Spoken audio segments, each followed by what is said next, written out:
Hello everyone, I'm Vinita Agrawal, a poet from Bombay.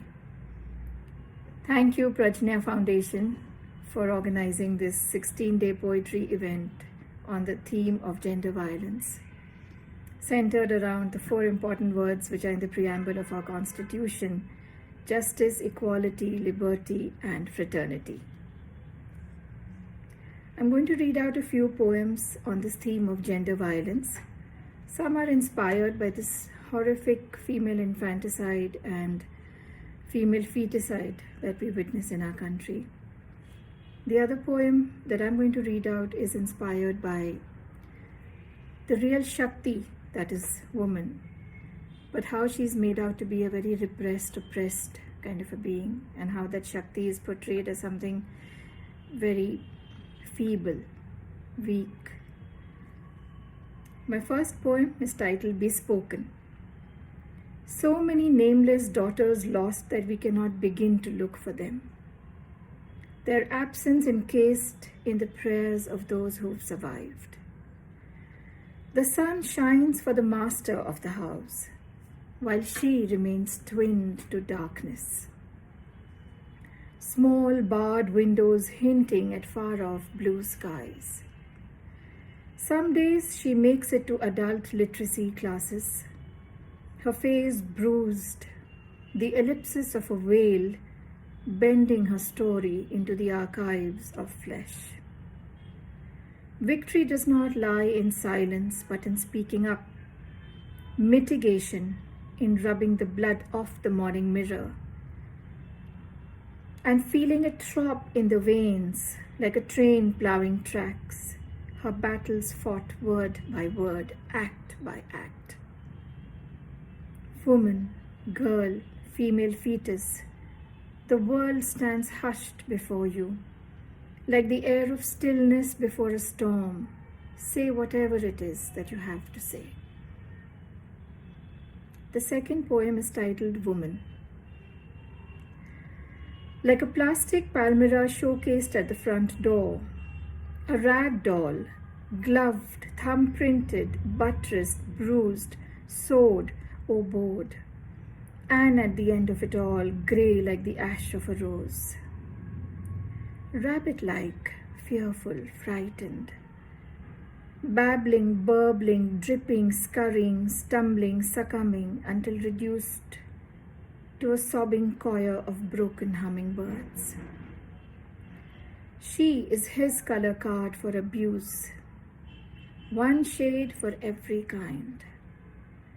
To rape, demean, curb, thrash, burn, mutilate, violate, intimidate, a fertile ground for the plow of his madness. She is no one, she is nothing. She is dry yellow grass, an invasive weed, sawdust, thorn, nettle, an abandoned trellis on which he pegs his evils. But really, she is none of these. She is a cause to be fought for in her own voice. Though sandpapered by scars of 1,000 hard years, her resilience is still intact. Woman, she shines in a light of her own, ever evolving, weaving a special bond with her sisterhood. No veil, no hijab, no parda can conceal her strength. Nothing can keep her down. She is Ma Durga, Ma Kali, Ling Bhairavi, Jwala, Amba, Bhavani, the fierce rider of tigers, the spewer of fire, killer of demon, drinker of blood. She is the twin of every aspect that exists in the universe, the half of the whole called man. She is Shakti, the bearer of souls. Because of her, man exists. The last poem that I'd like to read out is titled Some Things I Knew the Day I Was Born. I'd craft phrases to please your delicate ego. never tell you what I really thought or how I felt, only what you wished to hear. I'd disappear inside my home, nor you or the children would care to look for me. I'd nurture modest dreams, mildly defining who I was, but not in a way that might threaten your kingdom. I'd dress demurely, cover my legs and shoulders, curb the desires marbling somewhere around my navel. I'd choke on my wild silence, on some dark nights of stark solitude. Being born female is a crime.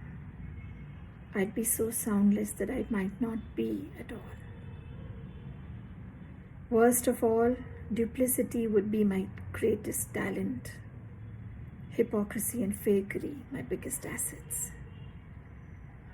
So it would go on without respite, every day a blank page. Some things I knew the day I was born.